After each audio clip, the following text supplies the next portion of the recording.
And welcome, I'm Antonina Antosha and you're watching Head to Head with UATV. Today we're talking about cybersecurity. Just a few days ago, Ukraine's security service has warned about a massive cyber attack threat during the Champions League final in Kyiv. Global tech giant Cisco Systems has also warned that at least 500,000 routers and storage devices have been infected with sophisticated malicious software as part of a possibly huge cyber attack against Ukraine. So how can Ukraine fight the cyber threats? Are there any ways to prevent cyber attacks and boost digital security? To talk more about this, we welcome in our studio today Volodymyr Styran. He's a cybersecurity expert. Hello and thank you for coming. Hello, thanks for having me. So let's talk about this announced, if I may say, cyber attack that is planned for the championship final, that Cisco also claims that we have about 500,000 routers and storage devices infected. It seems to be over. The FBI yesterday seized the control over this botnet already. So it looked like a very sophisticated and coordinated effort from Cisco, Thales, FBI, the court that authorized. So there is no seizure. cyber threat to Ukraine anymore? No, there is. There always is, but this particular botnet seems to be dysfunctional. Okay, it still in any operates. case, it still continues the operations that were committed to him beforehand. But the operators that created him don't have control over it anymore. But how high are the chances that, how high are the chances that within, say, let's say 2 weeks, a new program is going to be created and operated? How can Ukraine withstand that? It can't. We cannot. But it seems like we have good support globally. Okay, if we cannot prevent cyber attacks, how can we tackle them? How can we fight them? Or at least eliminate the damage that could be done in the shortest period? Just in general, when we're talking about cybersecurity, we are talking about risk and risk reduction. You cannot make anything in cyber dimension impossible, because some chance of some incident is always present, right? So if you only if it's money, not deliberate. It always is. It's just another dimension of warfare, right? So if a nation state has enough money, and we know that the nation state that we confront has unlimited supply of money, okay, it can invest more and make it even more sophisticated and not that easy, as we observed yesterday, to seize and to make dysfunctional.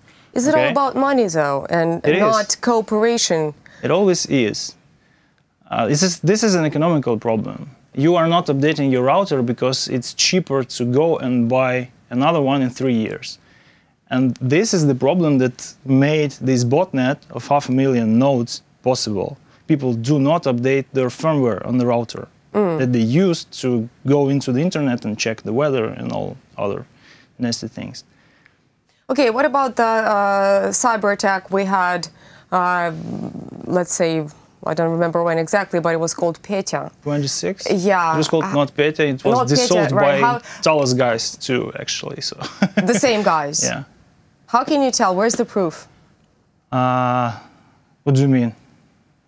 Well, do we have official proven information that those were the same guys who conducted the latest cyber attack? No, I mean the guys who investigated the attack were the same guys, Cisco Thales analytics firm. Yeah, okay, but who did it?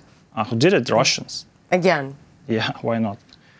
So the Russians did the previous NotPetya attack. Yes. We had a warning and we had a proof and we cleared it off. Well, it's not a warning. It's a global cyber attack that cost a lot of people a lot of money. All right, and then the same thing happens. Not the same thing. Well, this is just a preparation. Okay, so this is just some lateral movement in order to prepare enough. For what? For an attack. It's a tactical move to collect and to concentrate enough power to trigger it at some point in time and to make a statement, a political statement that will be well heard during a specific public event. Elections? I don't know, football finals. Why not that? This lures more attention than Ukrainian elections globally, I mean, right? More cameras, more journalists. Okay, but does Ukraine have enough, I mean, in governmental structures, does Ukraine have enough specialists to... No. What needs to be done to change that? Many things.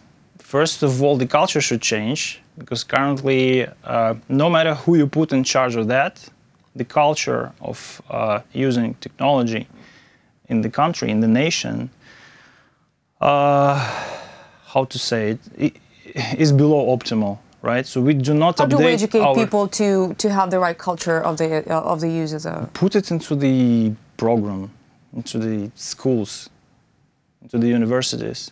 We put it online. We make it a national cybersecurity awareness month, as November is in many countries. Do we do that? Yet we don't. This demonstrates that basically we don't care. Yeah, we do. Wait, not caring is not an option here. I think that it's just that people don't know how to deal with something as new as cyber threats. Oh, come on, it's not new. Well, okay, I think that to Ukraine it is relatively new. Really. How is it new if it's almost 100-year-old? The first hackers Ukraine has never been under cyber threat before, until last 10 years or something. It's just a matter of geopolitics. We always were under threat, but the threat was just looking the other way. Okay, once again, can we actually protect ourselves? Yes. How? Update your stuff, encrypt your stuff, don't click stuff. So you're saying this just for every Ukrainian citizen? There is a way to be aware of this type of hygiene the same way you're aware about the basic hygiene, right? So you don't, you wash your hands after you visit the restroom, right? Right. You do that. You don't know a thing about microbiology, but you still do that in order not to be harmed by the germs. Okay, so you can know how to do stuff in cybers, not knowing a bit about cybersecurity. And this is very simple. You just use messengers and email clients that basically encrypt your stuff. You encrypt your information when it's stored somewhere on your laptop, on your tablet, anywhere on your smartphone, and you don't allow anyone to intervene within the process how you use all this stuff. So someone is sending you a link, you do not click it right away. You check where it comes from, who is this person, why your boss is sending you kittens when normally he or she does not do that. So you just filter that with a little bit of critical thinking, which is also a good thing to add into our school program. And you are more or less safe. Or just go and Google how not to become a cyber victim, and you find a lot of different manuals that are digestible. These are basically the issues of preventing. What about if the attack is already happening? What do you mean? Like, it's already too late. No, like what happened with NotPetya? What about if it's already going on? Okay, when the computers at the ministries were shut down and if you do everything right, you just take the latest clean backup copy and restore from it, and that's it. So that's if you have it. And this is the basis of the hygiene I'm talking about. If you don't, you were not smart enough to prepare that. It's simple. Just connect that to your IoT home router, and it's done basically whenever you are home and connected to your Wi-Fi. Okay? So it's automatic. You don't have to care about it until there is not enough storage on the device.